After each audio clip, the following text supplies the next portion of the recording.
Good afternoon and welcome to today's Remembrance Day event called Remembering Canada and in Afghanistan. My name is Marianne Carter and I'm a director on the board of directors of the Canadian Club of Ottawa. While we are meeting on a virtual platform, I would like to acknowledge the rights of Indigenous peoples to the land each one of us is on. For the Canadian Club of Ottawa, it is the unceded and unsurrendered territory of the Algonquin. Anishinaabe are the original inhabitants of the territory where the Parliament buildings overlook the Ottawa River, which is just downstream to one of the most sacred sites for the Indigenous peoples, Miigwech. Before we begin, a few housekeeping notes. If your internet quality is poor, use the click here to switch stream button to watch at a lower bandwidth. The video quality will diminish, but the audio will remain the same. If you're having any other technical issues, click on the Request Help bubble at the bottom right corner of the webcast page. A response will be emailed to the address you used to register. To ask a question, simply click on the Questions tab. Type in your question and click Submit. You may ask a question at any time during the webcast. We will get to as many questions as we can for today's event. I'd now like to turn it over to my fellow board member and co-facilitator of this event, Georgianne Burke. Thank you, Marianne. Today, I'm pleased to represent the event sponsor for the event, Pathway Group. Pathway is a government and public relations company serving our clients since 2002. We are proud to provide this opportunity for Canadians to share in this important tribute to our veterans. I would like to especially thank the representatives of Indigenous, LGBTQ, women's, and Black veterans groups who have joined us today. It's important to remember that Canada is a diverse nation and the military is a reflection of that diversity. May God bless our veterans, both those who are with us and those who have made the ultimate sacrifice. Thank you. Now I would like to introduce our first participant, Lieutenant Colonel David Allen Quick. David is representing the Canadian Corps of Indigenous Veterans today. He was raised outside of Wheatley, a small fishing village near Windsor, Ontario. He attended the University of Western Ontario, where he graduated in 1983 with a Bachelor of Engineering Science, majoring in both communications and power systems. During his studies, Lieutenant Colonel Quick was active in the reserves, where his last appointment was Officer Commanding Maintenance Company of 22 Surface Battalion. Lieutenant Colonel Quick transferred from the reserves and started his signal training in May of 1983. In 1991, he received a Master's of Engineering from the Royal Military College. During his career, he held a balance of engineering and operations positions. He commanded 724 Communications Squadron, Canadian Forces Station De Beer, and Canadian Forces Station Alert.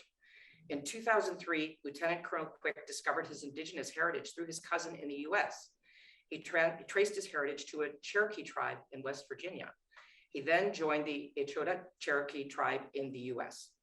He was active in the Defense Aboriginal Advisory Group until his retirement on December 16th of 2016 after 38 years of combined service. I will now turn this over to Lieutenant Colonel Quick, who will read In Flanders Field. Thank you very much. It is an honor and privilege to be able to speak with you at this, or read this, participate with you at this time. In Flanders fields, the poppies blow between the crosses, row on row, that mark our place, and in the sky, the larks, still bravely singing, fly.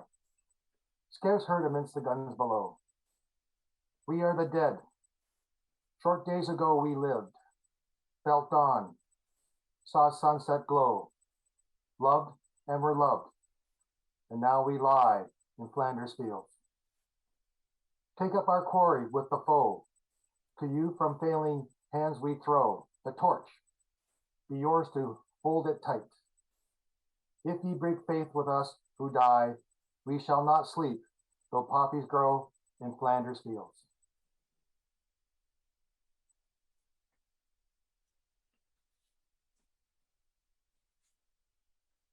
Thank you very much. The first part of our event today features a keynote speech from Lieutenant General, the Honorable Andrew Leslie. Born into a multi-generational military and public service family, General Leslie has been a soldier, business leader, and the Liberal Member of Parliament for the federal riding of Orleans. As a parliamentarian, he was a member of the Privy Council, Chief Government Whip, and Parliamentary Secretary focused on Canada-US relations, helping with NAFTA and other global matters. As the former Commander, Chief of Staff of the Canadian Army, he has led very large organizations in both peace and war. He has worked as a senior vice president of a large corporation and as a board director and consultant on leadership, governance, and risk management. He now works as a senior associate for Blue Sky Strategy Group. Thank you for joining us, General Leslie. Over to you. Thank you, Marianne, and thank you, David. That's heartfelt. So Afghanistan, I'm very aware that we have Afghan Canadians amongst us. So if there's any questions of history, of culture, of the tragedies ongoing now in Afghanistan vis-a-vis the treatment of women and girls or family members left behind, we literally have 3 or 4 people amongst us who are living that experience. My heart goes out to you. What I'd like to do is subdivide my short talk into 3 portions. Why did we, Canada, go there? How did we do, in my opinion? And how did it end? So why did Canada go? Let's go back to 9/11. And we're all well aware what happened down south in the United States. I was a young one-star at the time, actually in the communications world where David and I were working together. And that tragedy spurred the United States on in a way that I have not seen for many, many decades. Actually, never in my lifetime.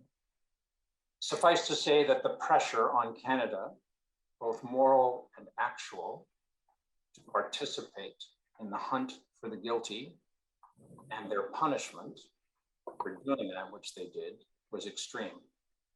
And Prime Minister Chrétien, amongst very few of the world leaders, was doubtful of the stories that resonated so closely with one another, coming from multiple sources. Of course, it turns out later on that the myth of where they treated or where they trained, Iraq, that was the original supposition, they'd been the terrorists, and the weapons of mass destruction in Iraq and some theoretical linkage, he didn't buy any of that. And when he was offered a variety of alternatives, Afghanistan, which was a UN-sanctioned Chapter 7 mission, and one in which there was an urgent need, considering the Taliban were in power and treating women and girls in an appalling fashion, was the suitable alternative.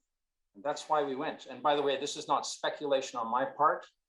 I had the privilege of leading the first reconnaissance team into Afghanistan after our JTF-2 and deployment of the 3rd Battalion of the BCLI, who did tremendously good work in paving the road, so to speak. And I heard it from him in his office as to why we were going and what it meant. The mission was to assist our allies, the United States and the other roughly 35 nations, in defeating Al-Qaeda and the Taliban, and to support the emergence of democracy in Afghanistan to the extent that we could, and to assist the United Nations in their Chapter 7 mission in and around Kabul. Now, Chapter 6 is classic peacekeeping. Chapter 7 is where you have the authority to engage, to execute the will of the Security Council. By engage, I mean the application of lethal force. As you know, Canada's mission started with tremendous work done by JTF-2. They were first in, quite rightly, our special forces. That was followed shortly after that by 3rd Battalion of the PPCLI, or down the Kandahar region. And then in around 2003, well, not in 2003, 2nd Brigade went with about 2,500 troops, and I had the privilege of commanding that force, as well as being the deputy commander of the International Security Assistance Force, which was the larger organization that was responsible for all the non-American forces in Afghanistan. Phase 2 of our participation was between 2006 and 2010. And that's where we moved at the request of the Americans and friends and allies from Kabul down to Kandahar. So from peace keeping peacemaking, defense of the Karzai regime, trying to do good work in terms of humanitarian aid in and around Kabul, which was itself very chaotic, and literally hundreds of thousands, millions of refugees fled to that region over the previous 2 to 3 years. So it was very, very chaotic. But in 2006 to 2010, actually 2005 to be technically correct, that was much more counterinsurgency, counterterrorism, which then led to the establishment of provincial reconstruction teams, which led to a couple of key signature projects, which started us on the path towards helping Afghan with nation building. Some of the big projects we undertook were Dalla Dam, were the actual PRT distributing resources, mainly money and expertise provided by not only Canadians, but a whole bunch of international aid organizations who did fantastic work, no doubt about it, in projects in and around Kandahar. And we picked up the torch vis-a-vis polio vaccines to try and eradicate that disease, which was largely successful. And roads, bridges, training the police forces, training the local armed forces, and schools for girls and women. And a lot were built. A lot of resources went into that, and lives were lost, quite a large number of lives, and I'll talk about that in a couple of minutes, trying to help the local Afghans establish themselves or reestablish the rule of law, something that Canada believes in deeply. And the third phase in time was around 2011 to 2014, where the focus shifted from Kandahar to training support missions in and around Kabul, the capital. Where essentially we're training police forces in the Afghan National Army. How do we do it? There's a cost, huge cost. We had roughly 2,500 people deployed at any one time, sustained either in 6-month blocks or year-long. And that'll become important later on. So about 40,000 Canadians responding to their government's call were deployed. The vast majority of those, of course, were members of the Canadian Armed Forces. But there were diplomats who did great work. There were the RCMP who were invaluable in training the police and providing the example in terms of the leadership and a whole host of other issues. There were public servants who were helping not only in Afghanistan, but back here in Canada, getting us the equipment we needed. There were journalists, some of whom paid the ultimate price for trying to report the truth. There were civilian contractors, Canadian civilian contractors who were killed.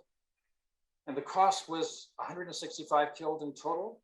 But that's not all, because under Canadian command, there were 43 US soldiers who died fighting alongside Canadians under our remit, our responsibility. Another 2,000 were wounded, Canadians. About 7,000, roughly, are suffering from PTSD or mental health issues brought about by the Afghan experience. And most of those tend to present, in other words, the symptoms become apparent a couple of years after the event. And in terms of financial cost, not quite sure, but somewhere around $15 billion. We were a significant contributor to an international force in Afghanistan. We're about third or fourth in terms of overall capacity and resources and size of the contribution. And the actual force peaked at around 250,000, so 250,000, which we had, a couple of thousand who did excellent work. That's women and men in uniform and public servants, and I've already gone through the list before.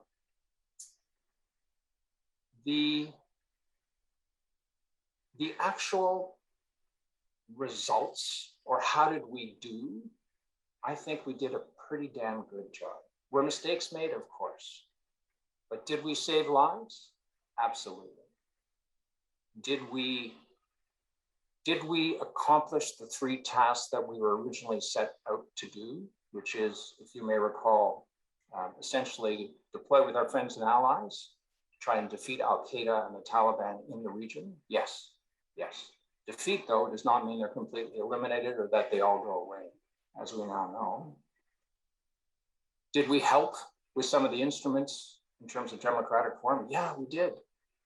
And by the time, this time last year, which was the penultimate to this stage in Afghanistan's tragic evolution, there were women judges, women fighter pilots, women colonels and general officers in their army, women police chiefs, mayors of towns, members of parliament, senators, or the equivalent.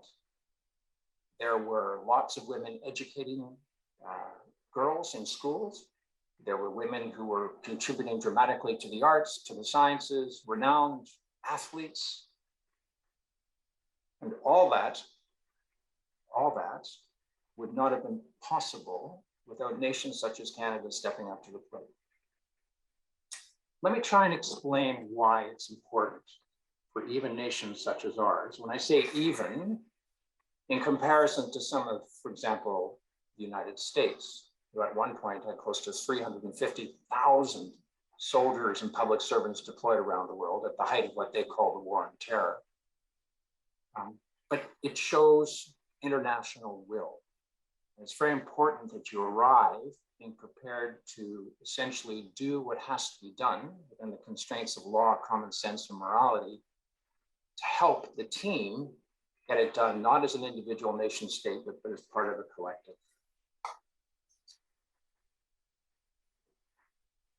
Without us, 20 years of development for women and girls, for minority groups, and who knows what would have happened with the Talib in power for the last 20 years vis-a-vis its relationships with friends and neighbors, or former friends and neighbors, and other tribal groups or other terrorist groups who may disagree about this issue or that issue.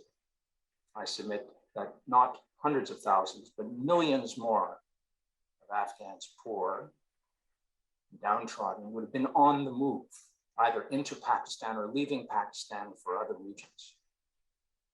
The spillover into Kurdistan, Tajikistan, into Iran is unknowable, but it would have acted as yet another center of instability in a region which already had enough. How did it end? Not well. Not well at all. So I'm very grateful to you for discussing this issue so close after Remembrance Day, because this has been a really tough Remembrance Day for all his Afghan vets, because blood and treasure was spilt. Soldiers, sailors, airmen, airwomen, special forces, we go where our government sends us. So do public servants. So do our CMP officers. So do journalists. So we are committed. We go come what may. I personally think it was worth it. And I think the rights of women and girls, for example, are worth fighting for. The danger is people may choose not to fight in the future. And if not Afghanistan then when would you? If the answer is never, then such tragedies as we've recently seen and such tragedies as we went in to try and address will not only continue, but arguably multiply. So how did it end? Well, the Americans have been asking a variety of nations to do more internationally, of which Canada's one. Right now, we have about 35 to 40 total people wearing a blue beret during peacekeeping. That's it. That's half a school bus. We have about 1,500 troops from all services deployed overseas. And yet, over 20 years ago, with a smaller armed forces with much less resources and funding, we had close to 4,000. So the Americans have been asking for a while for help to show that sense of contribution. Canada is amongst a large number of nations, which quite frankly has not done much over the last couple of years, though the work that has been done well. But it's not enough.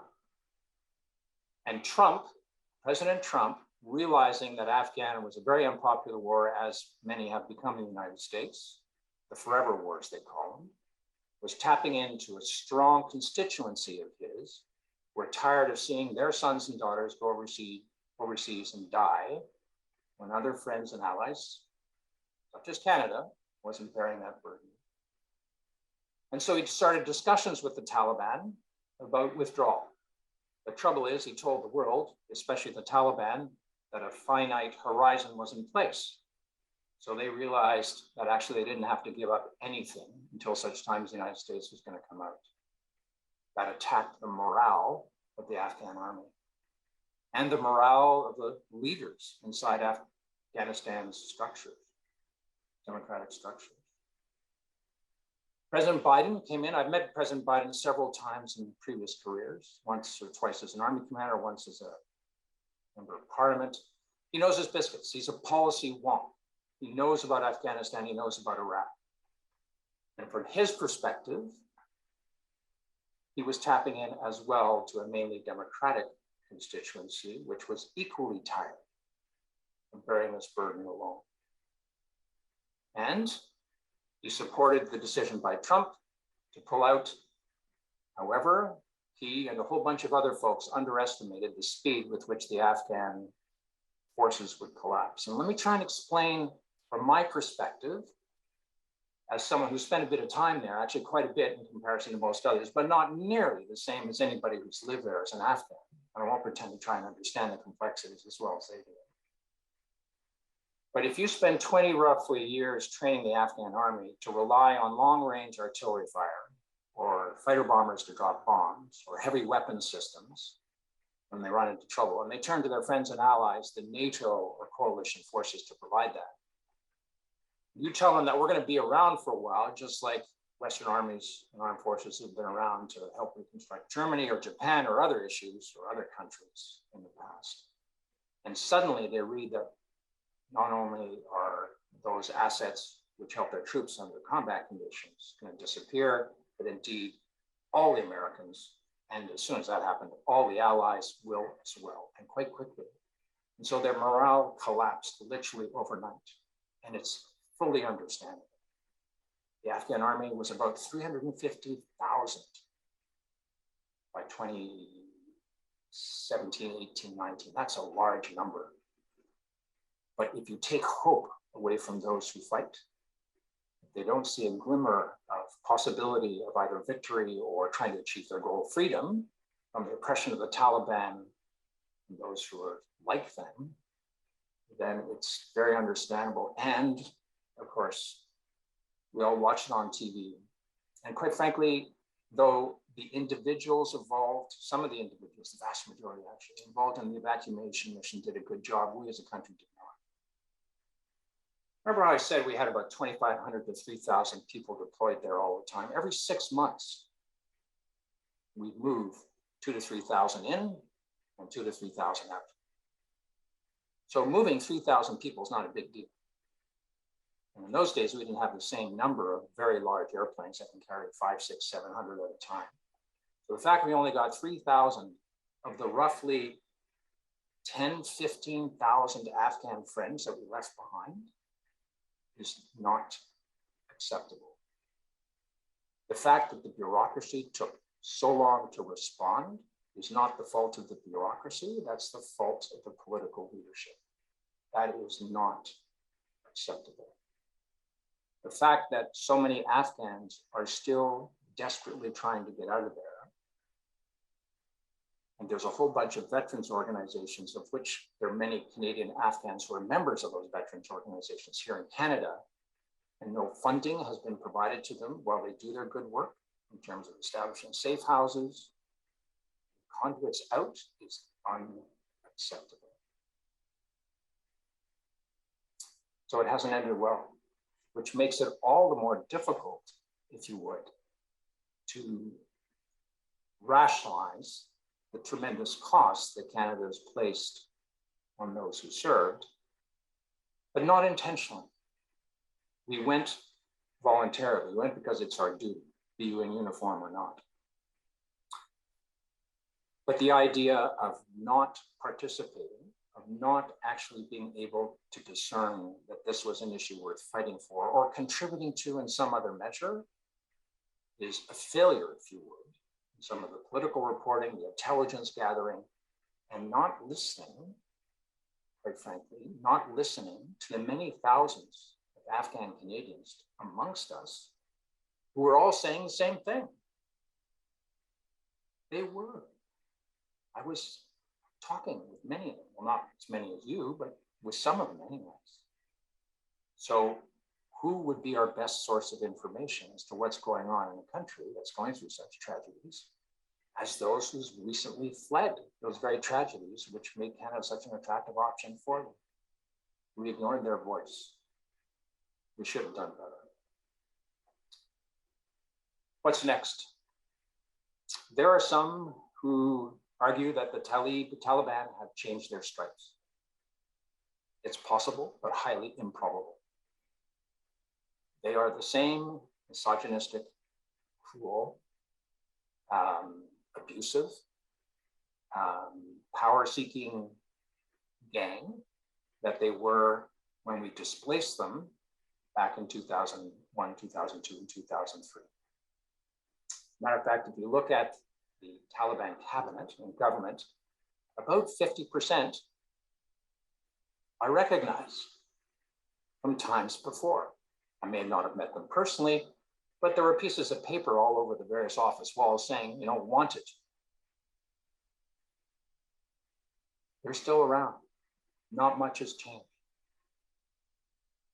The good news is that for 20 years, women, girls, the downtrodden, the most oppressed, minority groups, those who espouse different faiths, those who have different inclinations, those who want to speak out and up, have had a taste of freedom. So it's going to be a lot tougher this time to constrain the aspirations of the Afghan people, because they've seen other alternatives.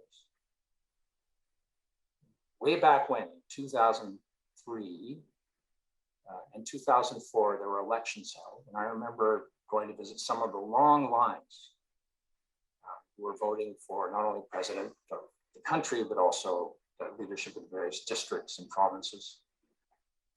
And some of the women and men have walked 3 to 4 miles in incredibly dangerous circumstances, with threat of actual death and lacking water and food, sleeping on the ground with no shelter, to have the right to cast for the first time in their lives a vote. So there's a strong base there, which would indicate that the Afghan people's future does not long last with the Taliban. How long, I don't know. But I do know that, as mentioned twice now, and I'll say the third time, then I'll stop, there are certain things worth fighting for.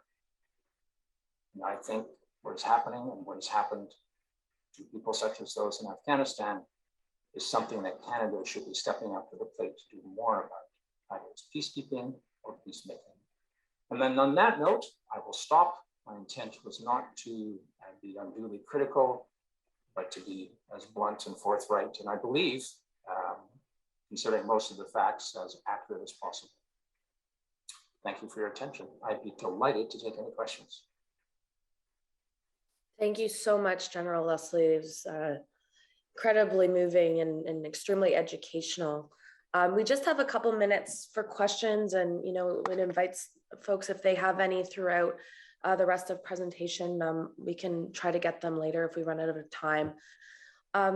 We have one question, General, that really focuses on, is there anything the average Canadian can do right now to help? Basically, and I've been thinking a lot about this myself.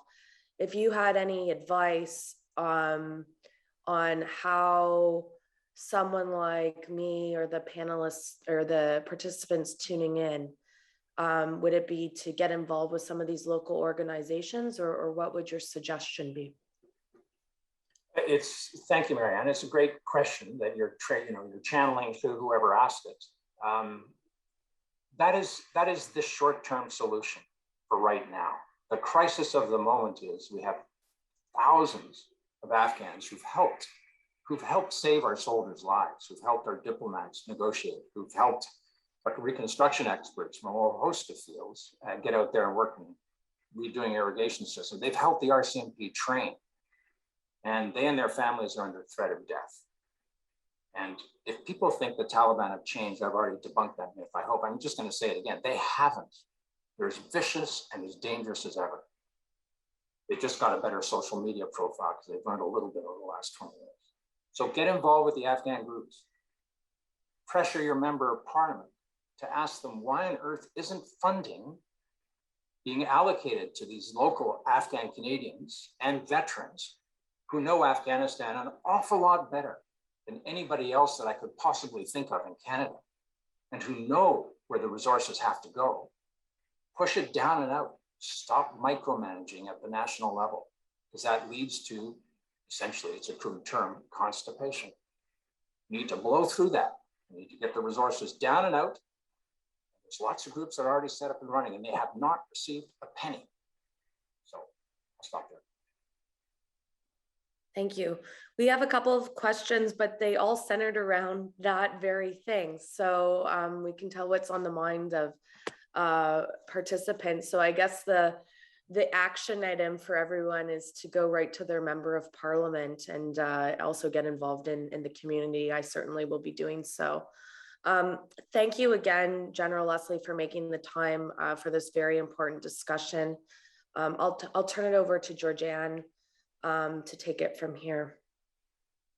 Thank you very much. One more thing. I'd just like to recognize and thank all of you for doing this. As mentioned, it's very poignant to do it the day after Remembrance Day. And a shout out to Miriam, who was with my daughter in Kandahar when my daughter was there as a young officer. She's still an officer in the Canadian Army, and delighted to see that you chose Canada. Thank you. So I would also like to thank you, General Leslie, for your address, for your insights, relating your experiences, and most of all for your service to Canada. The next part of our event is a panel discussion, which is going to be moderated by Senator Salma Ataullahjan. Senator Ataullahjan emigrated to Canada from Pakistan in the early 1980s. She is our first senator of Pakistani origin, and she was appointed to the Senate in 2010 as a representative for the province of Ontario. She is committed particularly to issues affecting women and youth, and she stands for the ethnic diversity of all Canadians. Along with Senator Ataullahjan, we'll have two panelists. The first is Miriam Sahar, who was an interpreter with the Canadian military. She understands the fears that many Afghans are experiencing. She began working as an interpreter with the Canadian Armed Forces when she was just 15 years old. 2 years later, she was brought to Ottawa under a special program for interpreters who supported Canadian soldiers and diplomats. She came here alone. Following the withdrawal of the last remaining US and NATO troops from Afghanistan, Sahar and many others like her are concerned for the safety of the families they've had to leave behind. Our additional panelist this morning is Rahim Rasuli. Rahim was born in Afghanistan in 1978. His family left to move to India when he was a young child, and they also lived in Pakistan, but ended up ultimately in Denmark for quite some time. The family asked for asylum in Denmark, and that's how they ended up there. He completed his education there and moved to Canada in 2011 with his wife and 2 children. He is currently working here in Ottawa in the real estate business, and he has very close connections, family and friends, still living in Afghanistan, for whom he holds great concern, and he has a great deal of involvement in the local community with the Afghan Canadian community and their efforts to help bring some of his friends and family and their friends and family home. So I'd like to turn it over to Senator Ataullahjan to lead the discussion. And if you have questions, be sure to put them in the question application, and they will get relayed to Senator Ataullahjan. Thank you very much. Thank you very much, Georgianne. At the outset, I want to thank the Canadian Club of Ottawa for this timely discussion that should have been had some time ago. But because there was, no parliament, we couldn't raise our voices like we had been in the past. But I also want to acknowledge Lieutenant General Leslie and Lieutenant Colonel David Quick and all those Canadians who have sacrificed and served and continue to serve. Canada is very grateful to you. Even as we speak, Afghanistan is on the verge of collapse. It faces numerous challenges. And the fear is that over the coming next few months, 97% of its people will fall below the poverty line, 97%. And those of us who are familiar with that part of the world would realize that the winters in Afghanistan are very, very brutal. 23 million people are in danger of losing their lives due to starvation, due to lack of facilities, due to lack of protection. It's just mind-boggling what has happened in a few months. As someone who used to spend their summer vacation in Kabul, I have a great love for that country. I'm also ethnic Pushtun or Pashtun, and most of you know that the Pashtuns live on either side of the border. They're 55 to 60% in Afghanistan, and in Pakistan in the two provinces. And there used to be at one time a passport where the Pashtuns could just cross over. It was called a red passport. You went across and you came back, and it was for a visit to Afghanistan, and you handed that passport over. Well, things changed. Afghanistan, I remember, was a beautiful, sleepy part of the world, very modern, where women owned businesses, where we used to go to, see the theater. And when I speak of this to my friends, and there's shock to hear all this, and I remind them of the beautiful restaurants, outdoor restaurants, some of which were owned by women. Because of my love and concern for this part of the world, and as a new senator in 2010, I proposed a study on the role of the Canadian government in supporting women's rights after ending combat operations in Afghanistan. The committee, after we did our study, the committee recommended that Canada make the advancement of women's rights a fundamental element of its approach to Afghanistan post-2011 by including women in peace negotiations, protecting their rights, and offering additional training to Afghan security forces, holding perpetrators accountable for their crimes against women, and making education accessible to all. It was almost as though I had a sense that this day would come, and it took a decade, but that day came, where women have once again been erased from public life. Women's ministry no longer it's not there anymore. It's become a religious office. In my role as a senator, I've also been the co-chair of the Canada-Afghanistan Friendship Group. And we were really busy this year. We could sense that things were not going the way we would have liked them to have gone. And we were very active since January. We held meetings with the Canadian ambassador for Afghanistan, Hassan Shurosh, and our meetings provided us with updates on the peace negotiations in Doha. And we learned that women and girls were already being deeply affected by the pandemic. We also organized a virtual briefing open to all parliamentarians and ministers to keep everyone appraised of the situation on the ground. And also, as acting president of the Canadian group of the IPU, the Interparliamentary Union, I updated my colleagues on the crisis in order to unite our efforts in supporting Afghan parliamentarians. Over the past few months, many Canadian organizations and advocates have reached out to my office, hoping to share their stories, their recommendations to the Canadian government, and for suggestions for actionable, practical steps. I agree that there's a growing need for solutions for Canadians wanting to help their loved ones overseas. We also forwarded some names, people who were in dire need, but to this day, we have not heard anything. We're hoping some of them have been helped, and even as I speak, I hear almost every day from this one female Afghan MP who is still stuck in Kabul.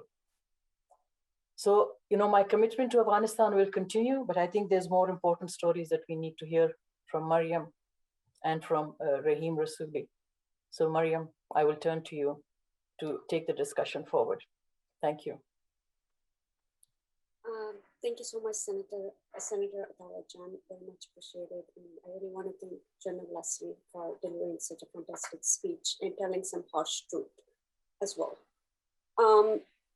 So my name is Mariam Sahar. I was born and raised under the Taliban regime in the province of Kandahar. I very well remember the atrocity and the oppression of the Taliban regime and how we were treated under their regime. We did not have a life of a human being. Worse, as I remember it very clearly, that even animals had the freedom, but not the women of that country, especially in that months. I very clearly remember that I couldn't get my education. My mom couldn't see a doctor. We were not allowed to leave our homes without male escort. My mom was not allowed to see a male doctor.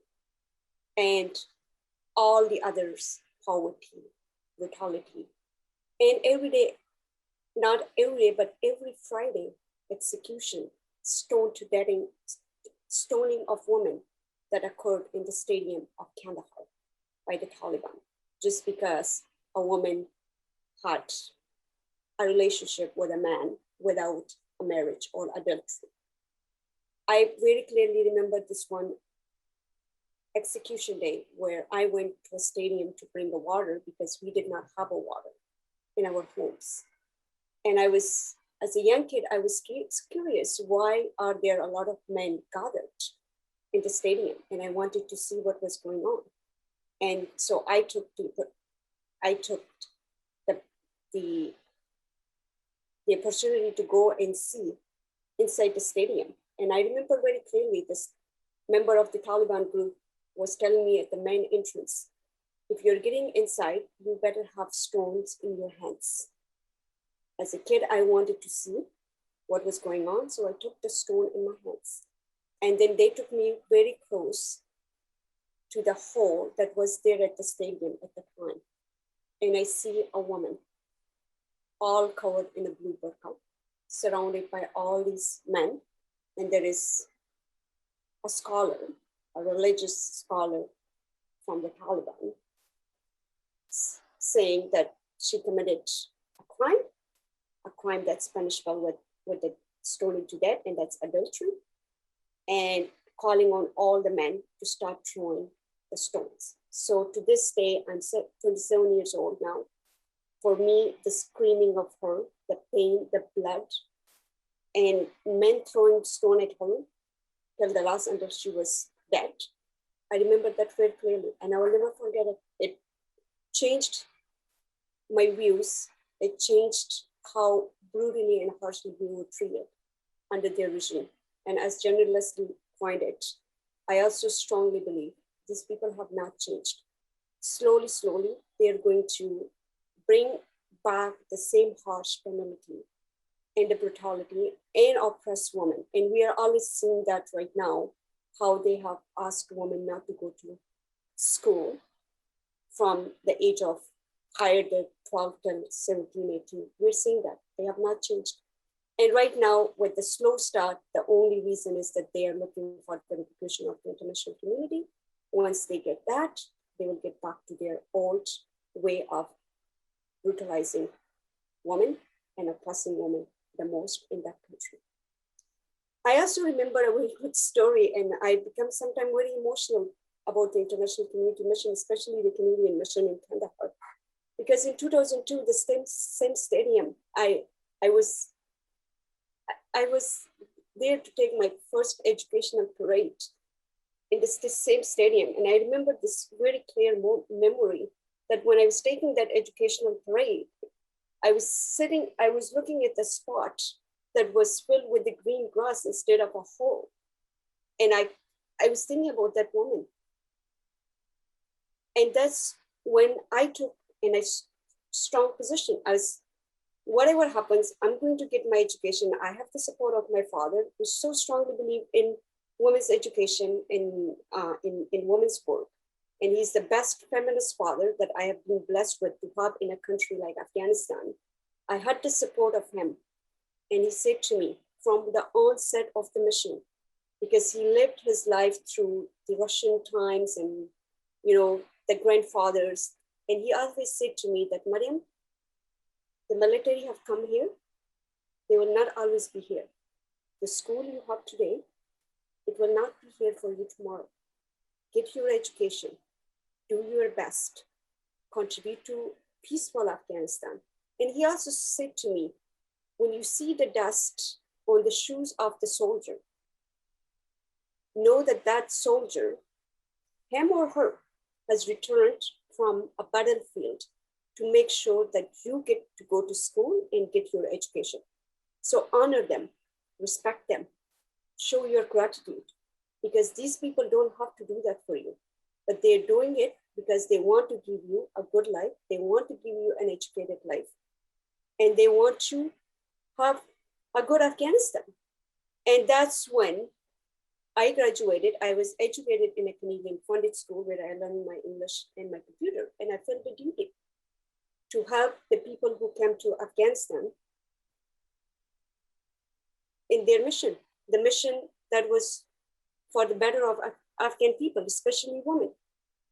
So I decided the best way I can contribute to the reconstruction of my country, that is to work for the military. And I became the first female interpreter for Canada in 2009. I've seen the Canadian military through the worst, but show their bravery, courage, patience, and did their best to help. I have lost a dear colleague in 2009, the biggest explosion that happened in December, Kirk. I still remember that day. I had a meeting with him the next day, and then the day before, he went outside of the wire, and then the huge explosion happened. And I never saw him again. And I still carry that trauma with my other colleagues here in Canada. When I say something, I'm going to meet you tomorrow on this task, for me, the trauma comes in, well, am I going to see him real or not? Because I still feel that Kurt is with me, and I still miss him. I still wish I could have met him. Not only that, as General Leslie pointed, the veterans right now, the focus is veterans right now in this event. They bravely fought for my family to come over. They did not give up. They rescued us, they protected us on the field in Kandahar when we were their interpreters. They treated us like their family members.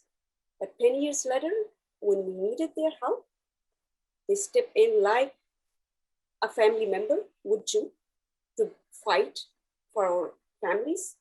And I so strongly believe that if this was not the fight of our veterans to bring their interpreters over to Canada, my family wouldn't have been rescued. I wouldn't have my family. I have a military supervisor, Charlotte Greenhall. She fought like a warrior alongside with me. She went through, this is not only her, but every single veteran from Afghanistan with their interpreters. They had the frustration like us with the government, the fears, the sleepless night, the crying. I've seen them cry for us, the pain, like the guilt that they still feel, which I say that they should not be feeling that guilt, because whatever happened in the case of the interpreters, that's not their fault. They've fought for their interpreters for 10 years to bring them over, but nobody was listening. And that was heartbreaking. And there's still a lot of veterans right now whose interpreters are stuck back in Afghanistan. And they have the fear that they can be executed or killed anytime. And that's a very, very strong possibility of happening, once Taliban gets what they want from the international community, that's a recognition. And after that, they will do what they want. So I always tell my veterans friends that the fault is not yours. The guilt is not yours. The guilt is of those people who had that interpreter's file on their desk for 10 years and never bothered to look at it, to do something about it. You did all your best. You protected us in the time of need in Kandahar when we were out. You protected us in time of need when we were here in Canada. You stepped in, you fought for us, you did your duty. And I would like to show my utmost respect, appreciation, gratitude for every single member of the Canadian Armed Forces that did for us to educate us in Afghanistan, in Kandahar. Mariam Sahar today speaks 5 languages, including this English that you're hearing me to say was because of the result of your mission. Things went wrong, Yes, I wish it hadn't gone wrong, but there are a lot of other factors that contributed to it, as General Leslie pointed out. Don't take it personal, because I know I've been aware that a lot of military members, especially the veterans from Afghanistan, are taking it very personal. So I'm grateful for your service in my country. I'm grateful for educating Afghan women, my sister who's a doctor, my brothers who are educated. One is now studying at university level.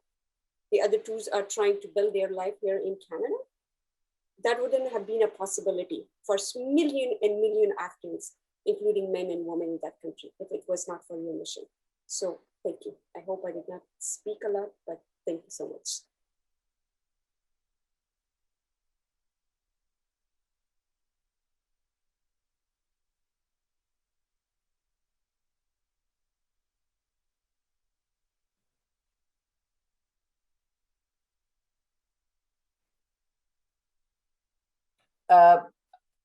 Rahim, are you muted or am I muted? Oh, sorry. I'm Okay. on mute now. Sorry.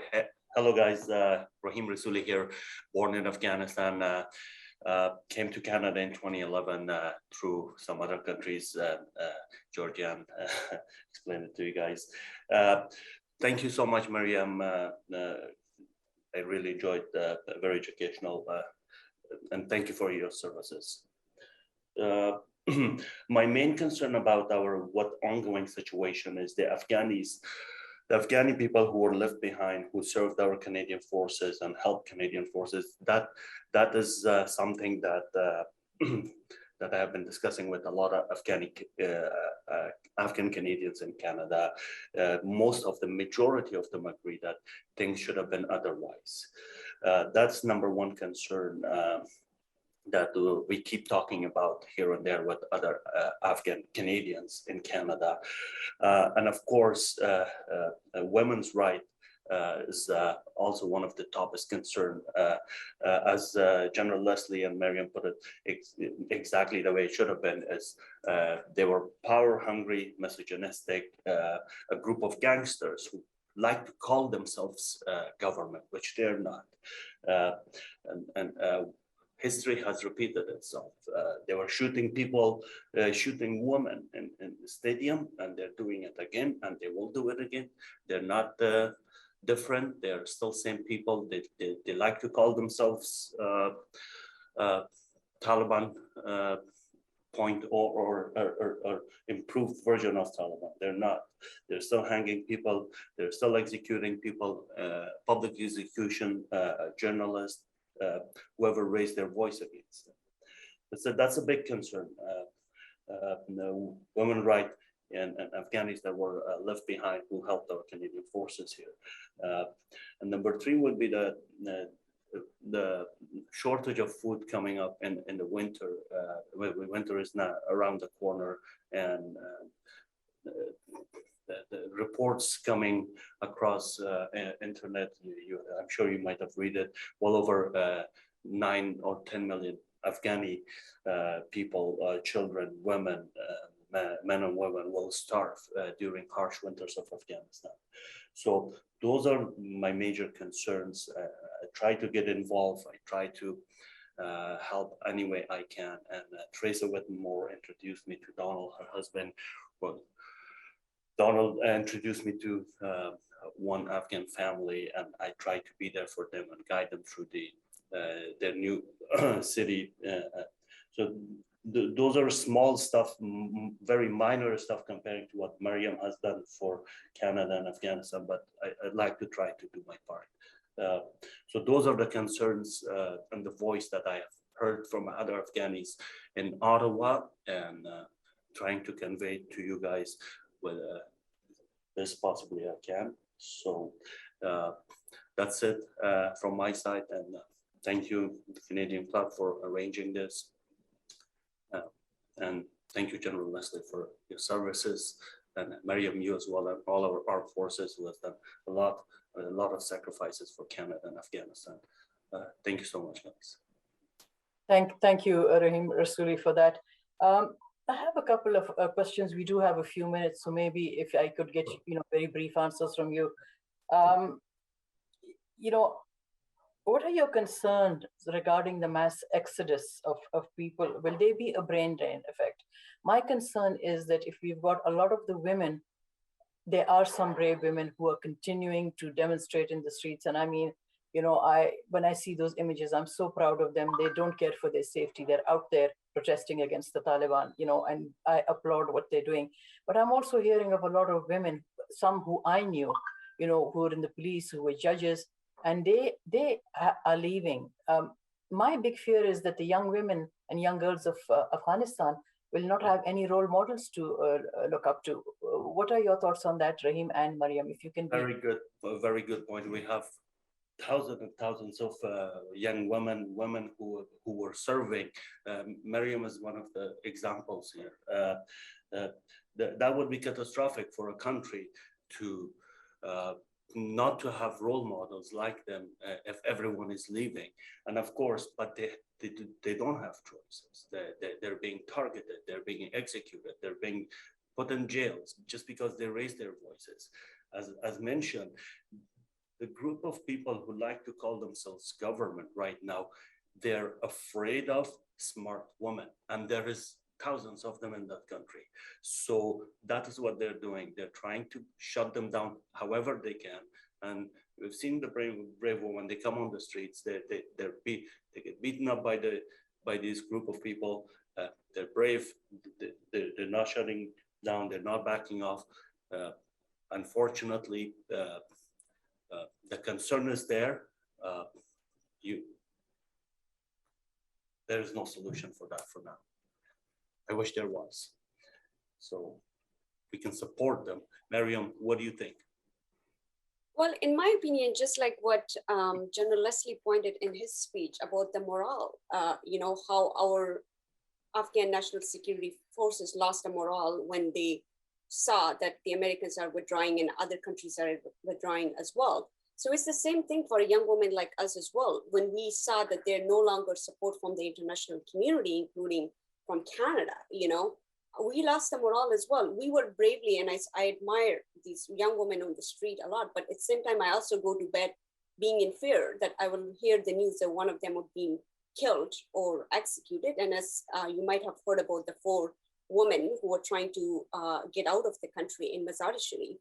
And then they got a call from some unknown groups and were invited and then brutally killed in that province. So when you see that oppression, and I have lived that life myself in Kandahar, but I showed the courage because of the support we were getting from the other countries in Afghanistan, that we have the support of the international community, we will be protected, we will be supported. But once that's lost, its morale is not there. But, if for me, the way forward in Afghanistan would be, Canada still do a lot on the humanitarian level. And as well as we have, let's say, a feminist policy now in place, those aid that should be delivered to Afghanistan should be conditioned for respecting women's rights. And I'm a little bit, disappointed at the international community that when they banned the girls from school, and the schools are not opened for a certain level age of girls, there was this huge reaction on the international stage. Yes, we hear all these messages from the United Nations and from other countries, but I don't see really a very tough stance on the Taliban on the women's education like it should be shown. So I am in touch with a lot of my relatives, and the women that are not allowed still to work. That shows you that the seriousness or the tough position and stance that we need to have on the Taliban when it comes to women's rights, that's not literally there. And then on the other hand, like my father always said, there has to be a cultural and a traditional revolution in this country. And we Afghans have a huge responsibility. So as an Afghan, even now talking here, I feel sometimes ashamed to see that women on the streets are protesting. And I, as a young woman, fled in 2011. And I see myself not being there and not supporting them. So I feel the guilt as well, because like Senator, you mentioned, that country needs a role model. And they see that all the educated women are fleeing. But as Rahim pointed, we have no choice. If we stay behind, we'll be killed, we'll be persecuted, because we don't have the support that we used to have in the past 20 years. We didn't care about the risk and the persecution when we knew that the whole world was standing with us, but what about right now? So anyways, that's my thought, that morale is not there, and for a strong morale, we need a strong support from the international community. Thank you for that. They're scared of smart women, they're scared of strong women. So I agree with you on that one. Yeah, so, my big fear always has been is that the news cycles changes. The world will forget about Afghanistan once again until violence erupts once again, and we see it being streamed through our TV screens. Already, the headlines have kind of faded and they've moved on. So in some way or another, we have to keep the story of Afghanistan, the story of the women of Afghanistan alive. The space that the women had carved out for themselves has already disappeared, and they're becoming invisible again. And I just returned about 3 days ago from Peshawar, which is the last town before you get into Afghanistan. And of course, there are many stories being told over there. One other issue that I would like to raise is, we are hearing about how oppressive everything is. Afghanistan has thousands and thousands of years of culture, of music, and that is under threat. The history of Afghanistan is under threat. And it really saddened me to hear about, in old Kabul, where all the musicians and the artists would live, that the musicians have taken to dismantling their musical instruments. And for me, as a Pushtun, the rabab touches, I'm sure it does you, Rahim, it does to you, Mariam, the rabab pulls at our heartstrings. So it really, really, some stories resonate with you. And the one that resonated with me was that the rabab master who buried his rabab. For those who don't know what rabab is, a traditional musical guitar. string instrument. And it's in our area, it's played, nonstop, and it identifies. The minute you hear that, oh, this is from, Pakistan and from Afghanistan. So the master who buried his rabab, for me, it signaled the burying of Afghanistan's soul. And I thank you, Rahim, and I thank you, Mariam, for telling these stories. And I thank, everyone who's present with us today. These are stories that need to be told. And thank you for giving us the opportunity to tell these stories. So I think we're almost coming to the end of our time for the panel, but if there's any last few words you would like to say, that would be much appreciated. Sorry, was it? Rahim, if you would like to add any last few words, and after that, Mariam, I just want to add very quickly that we're deeply appreciative for whatever the international community, especially our new country, Canada, has done for our Afghanistan. Hopefully this continues, and we're just afraid that Afghanistan may be forgotten again, like it was 20 years ago, and it became a breeding ground for terrorism. Hopefully it doesn't happen again. So the biggest mistake we can do for Afghanistan right now to forget it again. That will become a breeding ground for terrorism again. God forbid, we do not want to see another September 11, as General Leslie mentioned. The very main reason we went into Afghanistan was what happened in New York, and let's not repeat that. Let's not let that happen again. So if we leave them alone, that might happen. So that's my last word, and hopefully it helps. Well, I just would like to thank the Canadian Club for inviting me. I enjoyed hearing Rahim's story, and of course the fabulous speech General Leslie delivered. Just on like General Leslie, I would also like to encourage people who would like to stay connected and do something about the situation right now is to write to your MPs, pressure them to take action, accelerate their efforts to bring all these people who are stranded behind in Afghanistan or in third countries to safety. Also, I would like to, say that please do support our veterans' efforts as well. In the safe houses, like General Leslie mentioned, they have run out, and those safe houses were very crucial. in providing the shelter and safety for the ones who wanted to leave that country. Please don't forget Afghanistan. Keep thinking about it and keep having events like this one, so it can stay on people's mind. Like Senator mentioned, it can very quickly disappear from the media. And like Rahim said, we do not want to see another 9th element in our lives. And we do not want to see again women getting to stone in the stadium of Kandahar. So please push your MPs, your politicians, whoever in the position of power who can do something about this, to keep giving a good life from far away to the Afghan woman. So thanks so much. Thank you. And here I can promise you that when we're back, I was shocked that the day Kabul fell was the day we announced an election. And General Leslie, I thank you for your honesty. I've had a lot of admiration for you because you stand for what you believe in, and you're willing to, go as far as you can. And I thank you for that. I will not forget about Afghanistan, and I will be, on the day we're back, I will be doing a statement on Afghanistan, and I will have some questions for the government leader in the Senate. So when you reach out to your MPs, reach out to your senators too, because the senators are there long term, and we are there, and we will ask the questions. So I thank all of you, and I thank this has been a bit of an emotional discussion, but I'm so happy to have been part of it with all of you. Thank you.